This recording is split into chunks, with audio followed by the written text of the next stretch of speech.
Jar cake কীভাবে তৈরি করতে হয় চলুন দেখে নিই। প্রথমে একটি পাত্রের মধ্যে 1 কাপ হুইপড ক্রিম নিয়েছি, সেটাকে হ্যান্ড বিটার দিয়ে ভালোভাবে বিট করে নিতে হবে।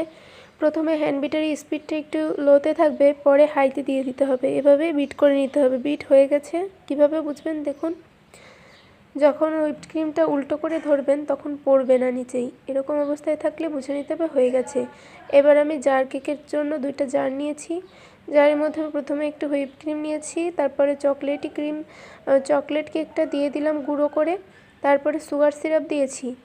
এরপরে আমি আবার একটু হুইপ ক্রিম দিয়ে এভাবে প্রত্যেক লেয়ার 2-3টা লেয়ার করে একদম ভরাট করতে হবে জারটা। তারপরে এর উপরে কিছুটা টপিংস দিয়ে দিয়েছি, লাল, নীল, সবুজ, হলুদ দিলে হয়ে গেল। এবার আমি ভ্যানিলা কেকটা বানাবো। প্রথমে ভ্যানিলা কেক দিয়েছি, তারপরে হুইপড ক্রিম, তারপরে সুগার সিরাপ, এভাবে পার্ট বাই পার্ট দিয়ে তৈরি করলে জার কেকগুলো হয়ে যাবে। এর উপরে একটু ডেকোরেশন করার জন্য আপনারা চকলেট বিভিন্ন কিছু দিতে পারেন।